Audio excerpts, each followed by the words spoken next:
Stories flix प्रस्तुत करता है द सेंटा क्लॉज 1985 की मूवी। ये मूवी एक फैमिली मूवी है जहाँ पर आपको कई तरीके के जादू और फैंटेसीज देखने को मिले और काफ़ी सस्पेंस भरा मूवी है। तो चलिए शुरू करते हैं इस मूवी को।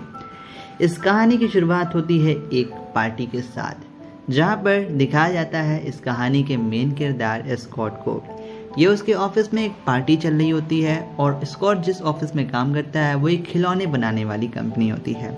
यहाँ पर बताया जाता है स्कॉट को अवार्ड दिया जाता है बेस्ट सेल्समैन के लिए और इसके बाद वो हड़बड़ी में जाता है अपने घर पर, जहाँ पर उसे घर पहुँचने में देर हो जाती है, जिसके कारण उसकी वाइफ बहुत नाराज़ होती है। यहाँ पर घर पहुँचने के बाद एक ट्विस्ट बताया जाता है, उसकी वाइफ जो रहती है वो उसे डिवोर्स दे चुकी होती है और वो अपने दूसरे पति नील के साथ रह रही होती है और जो स्कॉट का बेटा जिसका नाम रहता है चार्ली, वो भी नील के साथ रह रहा होता है। यहाँ पर नील और कॉर्नेली जो कि स्कॉट की पत्नी है, कॉर्नेली दोनों का प्लान रहता है कि ये लोग क्रिसमस वाले दिन घूमने जाएं और चार्ली को भी ले जाएं। लेकिन अहम मौके पे स्कॉट पहुंच जाता है और वो कहता है मुझे बस 2 मिनट चाहिए, मैं बस चार्ली से बात करना चाहता हूँ। इसके बाद जो नील रहता है वो नहीं चाहता कि यहाँ पर कॉर्नेली और चार्ली स्कॉट के पास जाए। दोस्तों फिर इसके बाद जब स्कॉट और यहाँ पर चार्ली और कॉर्नेली तीनों जब आपस में मिलते हैं तो आपस में काफ़ी कुछ होते हैं, लेकिन थोड़ी देर बाद नील और कॉर्नेली दोनों निकल जाते हैं और स्कॉट किसी प्रकार से चार्ली को मना लेता है अपने साथ रुकने के लिए। फिर उसके बाद क्या होता है, यहाँ पर ये स्कॉट और चार्ली रात भर क्रिसमस में एंजॉय करने का प्लानिंग करते हैं। तो यहाँ पर जैसे ही यहाँ पर जो स्कॉट रहता है वो चिकन बनाने जाता है तो उसका किचन में लग जाती है आग और यहाँ पर उसे बुझाने में लग जाता है, जिसको देखकर चार्ली काफ़ी निराश हो जाता है। फिर उसके बाद स्कॉट उसे निराश नहीं देख पाता, फिर वो अपनी गाड़ी उठाता है और वो लोग एक रेस्टोरेंट में जाते हैं। जब वो लोग उस रेस्टोरेंट में जाते हैं तो वहाँ ऑलरेडी बहुत भीड़ रही होती है और वहाँ पे कुछ खाने को नहीं मिलता, लेकिन फिर भी थोड़ी बहुत खाना खिला के स्कॉट अपने बेटे चार्ली को घर पे लाता है। चार्ली ज़्यादा खुश नहीं रहता, लेकिन वो अपने पिता का साथ पाकर ही काफ़ी खुश रहता है। फिर यहाँ पर चार्ली कहता है स्कॉट से, पापा मुझे एक कहानी सुनाइए। इसके बाद स्कॉट उसे एक कहानी सुनाता है और आधे कहानी के बीच चार्ली सो जाता है। इसके बाद थोड़ा सा रात हो जाता है और जो स्कॉट रहता है वो भी सोने निकल जाता है। अब यहाँ पे रात के 12-1 बज रहे होते हैं, स्कॉट चार्ली दोनों गहरी नींद में होते हैं कि तभी चार्ली को छत पर किसी की आवाज़ आती है। चार्ली घबरा जाता है और सीधे स्कॉट अपने पापा के पास जाता है और वो कहता है पापा छत पे कुछ बोल रहा है। फिर उसके बाद स्कॉट भी जगता है और वो कहता है रुको, अगर कोई भी प्रॉब्लम हुआ तो तुम 911 पे फ़ोन करना, लगता है कोई चोर घुस आया। वहीं दूसरी तरफ चार्ली ये सोचता है लगता है सेंटा क्लॉज आए होंगे। स्कॉट जाता है छत से बाहर देखने तो वो देख के उसकी मुंह का मुंह खुला रह जाता है। छत पर एक सेंटा क्लॉज का ड्रेस पहना एक आदमी उसकी चिमनी में घुसने की कोशिश करता है। स्कॉट को शुरू में लगता है कि एक चोर है तो वो उसे चिल्लाता है और उस जो सेंटा क्लॉज बना रहता है आदमी, उसका पैर फिसलता है और वो ज़मीन पर नीचे गिर जाता है। फिर तभी गेट पर से यहाँ पे चार्ली आता है और वो उसका स्कॉट का ध्यान चार्ली की तरफ चला जाता है और वो कहता है कॉल 911, पुलिस को फ़ोन करो। यहाँ पर फिर उसके बाद जैसे ही जो स्कॉट रहता है वो दूसरी बार देखता है सेंटा क्लॉज को तो उसमें से सेंटा क्लॉज गायब हो गया होता है। फिर उसके बाद उस पे से एक कार्ड निकलता है, उस कार्ड में लिखा रहता है कृपया अगर मुझे चोट वोट लग जाए तो तुम ये ड्रेस पहन के मेरा काम कर देना। इसके बाद स्कॉट कहता है भाई मैं क्यों दूसरे का काम करूं, उसे लगता था वो किराए का आर्टिस्ट है। लेकिन चार्ली के बहुत ज़्यादा इंसिस्ट करने पर चार्ली कहता है डैड एक बार पहन के दिखाओ, मुझे भी सेंटा क्लॉज बनते देखना है। इसके बाद यहाँ पर चार्ली के कहने पर स्कॉट पहन लेता है और चार्ली बिना बताए सीढ़ी लगा के ऊपर चढ़ जाता है और चार्ली को रोकने के चक्कर में स्कॉट भी उसके पीछे पीछे चल जाता है और वो लोग जब छत पे जाते हैं तो देख के हैरान हो जाते हैं। छत पर एक प्रकार का सेंटा क्लॉज का वाहन रहता है जिसमें रेनडियर्स बने रहते हैं और सेंटा क्लॉज की सवारी होती है। शुरू में उन लोग को लगता है कि कोई प्रैंक होगा, किसी ने कोई छोड़ के गया होगा। फिर यहाँ पर स्कॉट जैसे ही वो कपड़ा पहनता है उसे फिट हो जाता है। फिर उसके बाद चार्ली तुरंत जाके उसके वहाँ पर गाड़ी में बैठ जाता है। फिर उसके बाद स्कॉट चार्ली से स्कॉट कहता है उतरो तुम यहाँ से। चार्ली कहता है नहीं डैड, मुझे एक बार बस आप इसमें घुमा दीजिए। स्कॉट सोचता है हम छत पर हैं और अगर ये रेनडियर्स चल पड़ें तो हम गिर जाएंगे, लेकिन यहाँ पर बच्चे का मन रखने के लिए स्कॉट 2 मिनट के लिए यहाँ बैठ जाता है और चार्ली जिताता है चलो चले, कि तभी वो रेनडियर चल पड़ते हैं और वो ज़मीन पे गिरने ही वाले होते हैं। और यहाँ पे दिखाया जाता है बहुत फैंटेसी भरा सीन है कि जो वो सेंटा क्लॉज का रेनडियर रहते हैं वो आसमान में उड़ना शुरू कर देते हैं। इसको देखकर यहाँ पर जो ट्रक ड्राइवर एक रहता है वो देखता रह जाता है और यहाँ पर सभी हैरान हो जाते हैं और लोग आसमान की ऊंचाइयों में चले जाते हैं। फिर उसके बाद ये लोग रात भर रहते हैं। किसी प्रकार से जो स्कॉट रहता है वो किसी प्रकार से सेंटा क्लॉज का काम कर लेता है और अभी भी स्कॉट को ये विश्वास नहीं हो रहा होता। उसे लगता है मैं एक सपने में जी रहा हूँ, लेकिन वो सारे काम कर रहा होता है जो सेंटा क्लॉज को करना होता है। फिर उसके बाद स्कॉट जब सारे काम कर लेता है तो वो कहता है अपने रेंडियर्स को चलो मेरे घर पे चलो। फिर उसके बाद स्कॉट चार्ली यहाँ पर एक जगह जाते हैं। उन्हें उनके घर पहुँचाने की बजाय वो रेंडियर्स नॉर्थ पोल में जाके उतार देते हैं। स्कॉट बोलता है तुम रेंडियर्स हो या गधे, मुझे अपने घर जाना है, यहाँ कोई मेरा घर नहीं है। चार्ली को बहुत ठंड लग रही होती है कि तभी वहाँ पे एक छोटा सा आदमी या बच्चा टाइप में निकल के आता है और उसे कहता है हाय। स्कॉट पूछता है क्या तुम मुझे न्यूयॉर्क का रास्ता बता सकते हो? कहता है सेंटा ये आपका घर है। स्कॉट पूछता है मेरा नाम स्कॉट है, सेंटा नहीं। बच्चे तुम्हारे माता पिता क्या हैं? स्कॉट पूछता है कि तभी वहाँ पे दिखाया जाता है जो स्लेयर आता है वो ज़मीन के नीचे धंसता चला जाता है और नीचे एक बहुत बड़ा गोडाउन टाइप में रहता है। खूब बड़ा सा वहाँ पे फैक्ट्रीज रहती हैं, खिलौने रहते हैं और कई प्रकार के एल्व्स काम कर रहे होते हैं। अब एल्व क्या होते हैं दोस्तों? क्रिश्चियंस के मुताबिक एल्व एक छोटे से प्रजाति होते हैं जिनकी हाइट नहीं बढ़ पाती लेकिन उनकी उम्र 1000 साल होती है। यहाँ पर उन लोगों को देखकर स्कॉट को विश्वास नहीं होता, लेकिन चार्ली एक बच्चा रहता है इसलिए उसे बहुत जल्दी सारी चीज़ें विश्वास हो जाती है। फिर उसके बाद जब स्कॉट जाता है तो वहाँ से पूछता है तो ये बताओ तुम्हारे में बड़ा कौन है, किसी बड़े को बुलाओ। तो वहाँ पे एल्स बताते हैं मेरी उम्र 1200 साल है, कोई कहता है 1500 साल है। स्कॉट कहता है बच्चों मजाक मत करो, बड़े को बुलाओ। कि तभी वहाँ पर एक टीनेजर लड़का दिखता है जिसकी उम्र करीबन 16-17 साल होता है और वो उससे पूछता है ये बताओ मैं यहाँ फंस चुका हूँ, मैं यहाँ से कैसे निकलूँ? तो वो बच्चा उसे बताता है कि आप सेंटा हो अभी करंट टाइम में। तो पूछता है मैं कैसे सेंटा हो सकता हूँ? फिर यहाँ पे वो लड़का पूछता है यहाँ पे स्कॉट से कि सच सच बताओ हुआ क्या था। फिर वो जो भी हुआ था स्कॉट ने उसे सच सच बता देता है और स्कॉट उसे एक कार्ड देता है जहाँ पर क्लॉस लिखा रहता है। और जब वो लड़का उस कार्ड को देखता है तो कहता है इसे आप ध्यान से छोटे छोटे अक्षरों में पढ़ो। दरअसल उस कार्ड के किनारे किनारे ये लिखा रहता है कि जो भी उस ड्रेस को पहनेगा वो सेंटा बन जाएगा अगले 100 सालों के लिए। अब इसको सुनकर स्कॉट को काफ़ी बड़ा झटका लगता है और वो बोलता है उस बच्चे से ये एक धोखा है, तुम लोगों ने मेरे साथ धोखा किया है। लेकिन वो लड़का उससे बोलता है हमने तुम्हारे साथ कोई धोखा नहीं किया है। कोई भी चीज़ किसी चीज़ उठाने से पहले तुम्हें एक बार ज़रूर सोचना चाहिए। स्कॉट कहता है मैं नहीं जानता, मुझे किसी भी हाल में घर जाना है। उसके बाद एल्व्स कहते हैं सर आप चिंता मत कीजिए, हम आपको सुबह तक घर पहुंचा देंगे, अभी आप यहां आराम कर लीजिए। वहां पर उसे एक छोटी सी लड़की मिलती है जिसका नाम रहता है जूडी और ये उसके साथ काफ़ी अच्छा व्यवहार करती है, उसे हॉट कॉफ़ी पिलाती है, बच्चे को घुमाती है। फिर ये लोग वहां पे सो जाते हैं। दूसरे दिन जब स्कॉट और चार्ली की आंख खुलती है तो ये पाते हैं कि अपने घर पे पड़े हुए हैं।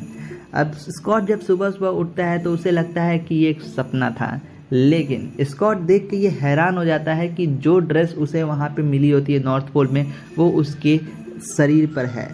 शुरू में लगता है स्कॉट को हो सकता है मैंने कभी खरीदा हो, मुझे भ्रम हो रहा हो, लेकिन यहाँ पर चार्ली आता है और उसे बताता है डैड कल रात को तो मज़ा आ गया, हम कैसे आए वहाँ से नॉर्थ पोल पे। तो यहाँ पर स्कॉट काफ़ी सदमे में चल जाता है कि सपना मैंने देखा, चार्ली को कैसे मेरे सपने के बारे में मालूम है। अब दोस्तों जो भी चीज़ स्कॉट ने देखा होता है वो सारी चीज़ चार्ली बता रहा होता है। मतलब ये बात सही है कि कहीं ना कहीं स्कॉट और चार्ली जो चीज़ एडवेंचर महसूस किए वो सब रियल था। फिर यहाँ पर दूसरे दिन दिखाया जाता है जो नील और कॉर्नीला ये दोनों आते हैं चार्ली को लेने और यहाँ पर जब कॉर्नीला चार्ली से पूछती है क्या तुम्हें डैड के साथ मज़ा आया, तो चार्ली कहता है हम नॉर्थ पोल गए, हमने ये किया वो किया, जो भी किया उसने बताया। कॉर्नीला को लगता है ये सारी चीज़ें मजाक कर रहा है और वो स्कॉट को कहती है मेरे बच्चे को भ्रमित करना बंद करो, सच्चाई से उसे वाकिफ कराओ, उसे झूठी कहानियाँ मत बताओ। लेकिन स्कॉट को खुद नहीं समझ आ रहा होता कि होता क्या है। फिर उसके बाद कॉर्नीला चार्ली को लेके चली जाती है और चार्ली उसे सेंटा क्लॉज डैड बुलाना शुरू कर देता है। इस इंसिडेंट के होने के बाद स्कॉट तो सदमे में चले जाता है, लेकिन साथ ही साथ चार्ली पे एक भूत सवार हो जाता है कि उसे सेंटा क्लॉज ने देखा, वो नॉर्थ पोल गया। हालांकि जो चार्ली बोल रहा है वो सच है, लेकिन इस बात को लेकर कॉर्नीला और नील को बहुत टेंशन हो जाती है कि चार्ली एक धोखे में जी रहा है। उन लोगों को लगता है सेंटा क्लॉज नहीं होते हैं, पर चार्ली जो कर रहा होता है वो सही होता है। लेकिन नील एक साइकियाट्रिस्ट होता है और ये साइकोलॉजिकल में एक एक्सपर्ट होता है। उसे लगता है कि चार्ली के मन से वहम हटाना बहुत ज़रूरी है, वरना इसके दिमाग पे असर पड़ेगा। अब ये चीज़ें क्लियर कराने के लिए वो फिर से स्कॉट को बुलाते हैं और कहते हैं स्कॉट से चार्ली को तुम समझाओ कि ये सब एक सपना था। लेकिन स्कॉट कहता है मैं कैसे समझाऊं, मुझे भी लगता है वो सच है। इसके बाद ये लोग में थोड़ा कहा सुनी होता है, फिर स्कॉट वहाँ से चला जाता है। चार्ली से वो प्यार करता है लेकिन कॉर्नेलिया से उसकी ज़्यादा अच्छी बनती नहीं और नील से भी ज़्यादा उसकी बनती नहीं। फिर उसके बाद दोस्तों दूसरे दिन दिखाया जाता है स्कॉट के घर पे कई सारे ड्राइवर आए होते हैं जो कि उसके घर पे खूब ढेर सारे बक्से में मेल छोड़ के चले जाते हैं। अब इसको देखकर स्कॉट थोड़ा घबरा जाता है और जैसे ही वो ड्राइवर्स को रोकने की कोशिश करता है वो ड्राइवर अपना गाड़ी लेके भाग जाते हैं। और ये जो लिस्ट रहता है वो बच्चों की होती है जिन्हें क्रिसमस पे गिफ्ट देनी है, कौन अच्छे बच्चे हैं कौन बुरे बच्चे हैं। अब स्कॉट को कुछ समझ नहीं आता है, उसके जीवन में सब कुछ अलग चल रहा होता है। वो उन लिस्ट को इग्नोर करके अपने काम पे चला जाता है और जब दूसरे दिन वो काम से घर आता है फिर वो सोता है तो जब वो सुबह उठता है तो वो पाता है उसका पेट निकल आया है। जी हाँ दोस्तों, फिर उसके बाद उसकी दाढ़ी उगने लगती है अचानक से और उसके बाल सफ़ेद हो जाते हैं और उसकी एजिंग शुरू हो जाती है। मतलब कि वो अपने एक तरफ दाढ़ी को सेव कर रहा था, दूसरी तरफ दाढ़ी निकल आती थी। वो जैसे ही कुछ भी ना खाता उसका पेट हमेशा बाहर रहता था। फिर जब उस हुलियो को लेकर ऑफिस में जाता है तो सब कोई उसे देख के हो जाता है हैरान कि ये बंदा यार ये तो काफ़ी स्लिम ट्रिम था, कैसे इतना मोटा हो गया। फिर उसके बाद ऑफिस में जब लंच टाइम होता है तो उसका बॉस कहता है उससे जिसको जो मंगाना है खाने के लिए मंगा लो अपना थोड़ा थोड़ा। तो सब कोई अपने कैपेसिटी के हिसाब से थोड़ा थोड़ा खाना मंगाता है। लेकिन जो स्कॉट रहता है वो इतने ढेर सारे खाने को ऑर्डर कर देता है कि लोग देख के हैरान हो जाते हैं। और यहाँ पर उसके बॉस को देख के थोड़ा सा गुस्सा आता है लेकिन वो कहता है चलो कोई बात नहीं, त्यौहार सीजन है, खाने दो। इसके बाद स्कॉट को भी कुछ समझ नहीं आ रहा होता कि हो क्या रहा है उसे। उसका दोस्त उसे राय देता है स्कॉट को कि तुम किसी फिजिक्स के पास जाओ, मतलब कोई डॉक्टर के पास जाओ, तुम्हारा वजन क्यों इतने तेज से बढ़ा, जाके दिखाओ।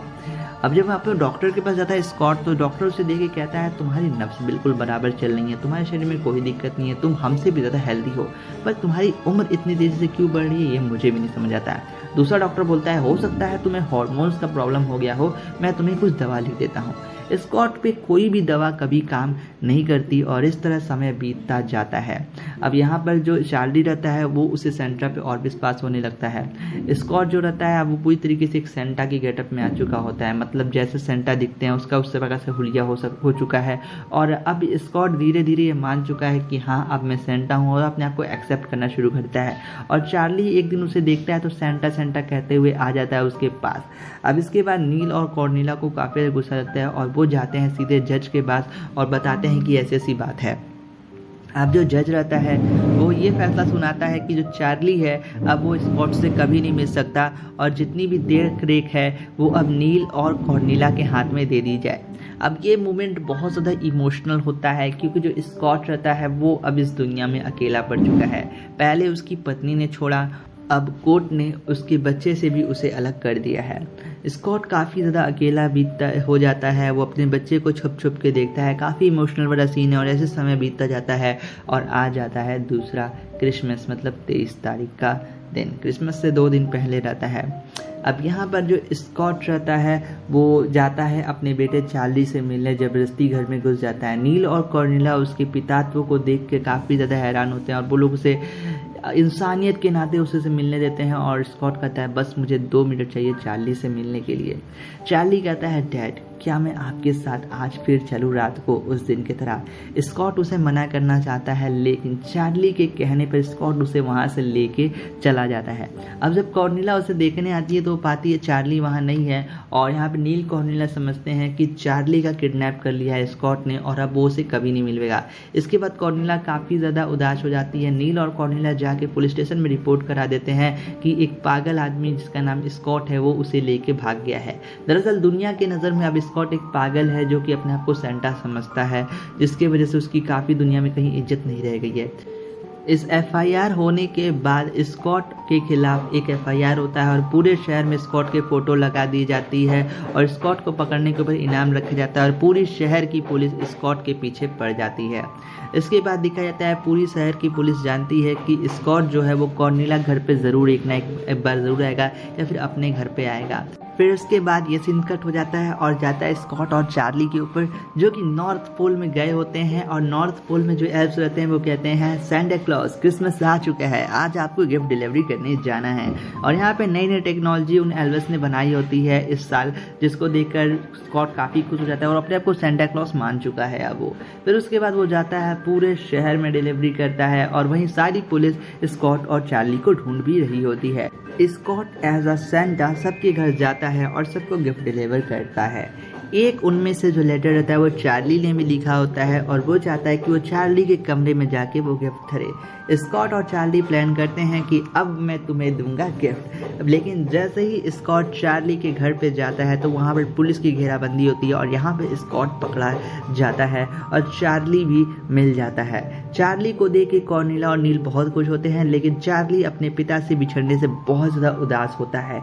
वहाँ पे पुलिस वालों से यहाँ पर स्कॉट बोलता है 2 मिनट। यहाँ पे जाके वो कॉर्नेलिया को बताता है वो सारी बातें जो कॉर्नेलिया को खुद नहीं मालूम होती है और थोड़ी देर बाद कॉर्नेलिया और नील को भी विश्वास होने लगता है कि यही असली सेंटा है।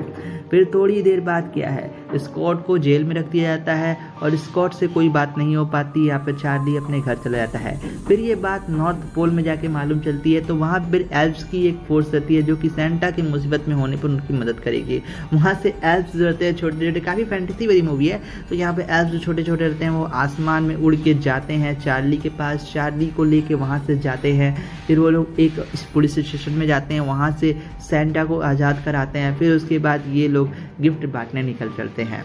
अब जब यहाँ पर सेंटा को यहाँ पर दिखाया जाता है, जब वो लोग सेंटा अपने स्ले पर बैठे रहते हैं तो पूरे मोहल्ले में एक राउंड लेते हैं और हर कोई देख के ये दृश्य देख के हैरान हो जाते हैं और इवन पुलिस वालों को भी विश्वास हो जाता है कि सेंटा क्लॉज स्कॉट ही है और पूरी दुनिया की नज़र में जो आदमी पागल था वो अब एक सेंटा क्लॉज बन चुका है। फिर उसके बाद क्या था, हाँ हाँ हाँ करते हुए स्कॉट सेंटा क्लॉज बन के निकल पड़ता है और चार्ली को साथ ले जाता है।